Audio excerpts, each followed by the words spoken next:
बीते दिन चंडीगढ़ एडमिनिस्ट्रेशन ने एलेंटे मॉल पर पीला पंजा चलाया था। हालांकि इसका विरोध करते नजर आ रहे हैं कुछ जो प्रॉपर्टी कंसल्टेंट हैं।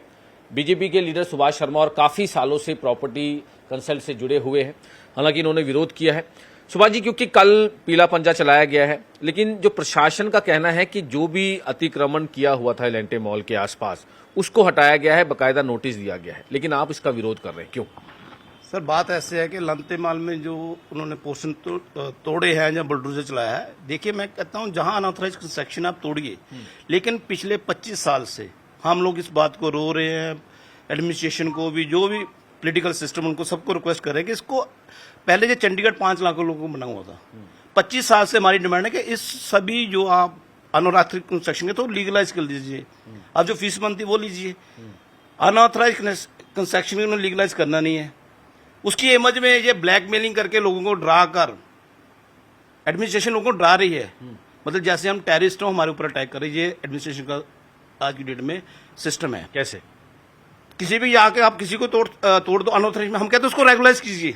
अगर कोई अनऑथराइज कंस्ट्रक्शन है, जब चंडीगढ़ 5 लाख लोगों में बना था, 15 लाख हो गए, तो लोग भी चाहते हैं किसी चीज को बढ़ाने के लिए, घरों पे कुछ छत बढ़ाना चाहता है, घरों में कोई एरिया बढ़ाना चाहता है, तो उसको आप लीगलाइज कर देते हैं। चंडीगढ़ का सराउंडिंग, मोहाली, पंचकूला, दोनों जगह हर चीज रेगुलाइज करने की पावर है।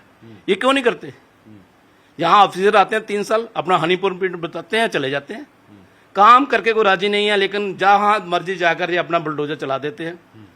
ठीक है, अगर अनऑथराइज कंस्ट्रक्शन है आप उनको बुलाइए, उसको रेगुलाइज करने के लिए जो फीस बनती है वो लीजिए आप।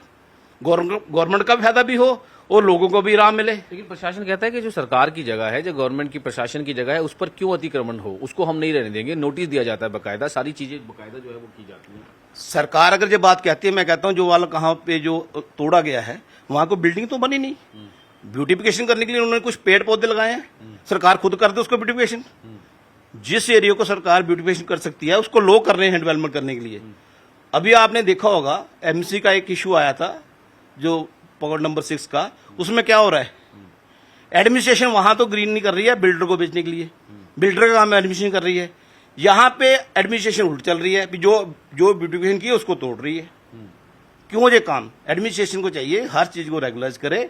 गवर्नमेंट की भी फीस बनेगी, सरकार की फीस बनेगी, लोग भी रिलीफ मांगेंगे। इस तरह चंडीगढ़ में कोई भी इन्वेस्टर नहीं आएगा, क्योंकि इन्वेस्टर पैसा क्यों लगाता है? इन्वेस्टर पैसे कमाने लगाता है। गवर्नमेंट हर बंदे को, आज की डेट में कोई शोरूम बताओ जिसमें नोटिस ना हो। पिछले 10 साल से केस पेंडिंग है एसडीएम कोर्ट में। 3 4 उन्होंने स्टेट ऑफिसर लगा दिए। पहले एक स्टेट ऑफिसर होता था 20 साल पहले, सारा काम वो देखता था। आज 3 स्टेट ऑफिसर, 4 एसडीएम भी केस नहीं संभाल रहे। सिर्फ लोगों को डराने का काम है, लोगों के ऊपर। यहाँ पे पॉलिटिकल सिस्टम को आगे आना चाहिए, लेकिन जो नहीं आ रहा। मैं 25-30 साल से प्रॉपर्टी काम कर रहा हूँ, 30 साल से। 30 साल की जो डिमांडें थी चंडीगढ़ की, आज वो फिर पेंडिंग है। जब इलेक्शन आते हैं हर बंदा कहता है मैं काम करूंगा, वो काम करूंगा, लेकिन कोई कुछ नहीं करता। लेकिन जिस हिसाब से पॉपुलेशन भी बड़ी है, इनरोचमेंट भी बहुत ज्यादा पड़ी। सुभाष जी, आप भी जानते हैं, जैसे चाहिए कहीं कॉलोनीज का एरिया हो या फिर कहीं पर भी है जो अतिक्रमण बहुत ज्यादा होता है, तो प्रशासन की, नगर निगम की या स्टेट ऑफिस की जिम्मेदारी तो बन जाती है। बिल्कुल बनती है, मैं बिल्कुल उसके साथ हूं, लेकिन उसको रेगुलाइज करने की जिम्मेदारी भी किसकी? एडमिनिस्ट्रेशन की। रेगुलाइज किस तरह से किया जाए? रेगुलाइज करे जो बंदा किसी बिल्डिंग में वायलेशन करता है। जैसे सपोज हमारे यहाँ पे एक हाउस बना हुआ है, उसके लिए 3 मंजिलें बिल्डिंग अलाउड है, आप कर दीजिए 4 मंजिलें। अब एक फीस लीजिए, पुड्डा ने की है, हुड्डा ने की है, तो आप क्यों नहीं कर सकते? आप 1 मंजिल एडिशन दे दीजिए पॉपुलेशन हिसाब से, क्योंकि हमारे पास एरिया एक्सटेंड करने के लिए कुछ नहीं है।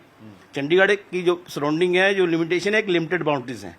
आप लिमिटेड बाउंड्री को इंक्रीज तो कर नहीं सकते, आपके पावर नहीं है, लेकिन आप उसको ऊपर तो ले जा सकते हैं। आप अपनी तो 8 मंजिला बिल्डिंग बना रहे हैं, ताज होटल 8 मंजिला है, घर आप 3 मंजिल से ऊपर जाने नहीं दे रहे, शोरूम आप 30 मंजिल से जाने नहीं दे रहे, तो लोग कहाँ जाएंगे? ये एडमिनिस्ट्रेशन को सोचना चाहिए, ये हमारे पॉलिटिकल सिस्टम को सोचना चाहिए, बैठकर लोगों की बातें सुनकर उसका सोल्यूशन निकालना चाहिए, ना कि लोगों को बिन बताए रात दिन तंग किया जाए, नोटिस के नाम पे, तोड़ तोड़ाई के नाम पे ब्लैकमेलिंग कर रही है एडमिनिस्ट्रेशन। तो आपने कोई एडमिनिस्ट्रेशन के अधिकारियों से बातचीत की है? क्योंकि कल काफी ज्यादा जो एरिया है वो खाली कराया गया है, कल सील भी की है कहीं कुछ। हम हर रोज एडमिनिस्ट्रेशन मिलने की कोशिश करते हैं अफसर को, कोई बंदा बात सुन के राजी नहीं है। एक करप्शन का अड्डा बन चुका है चंडीगढ़ एडमिनिस्ट्रेशन, करप्शन का अड्डा बन चुका है। अब हम लोग जाते हैं, किसके पास रोएं? यहाँ सुनवाई नहीं है, जहां ना तो पॉलिटिकल सिस्टम की सुनवाई है, ना यहाँ पे किसी आम बंदे की सुनवाई है। यहाँ अफसरगिरी हैवी है, क्योंकि अफसरों के पास सिर्फ 3 साल का हनीमून पीरियड होता है, जो आते हैं और बता के चले जाते हैं।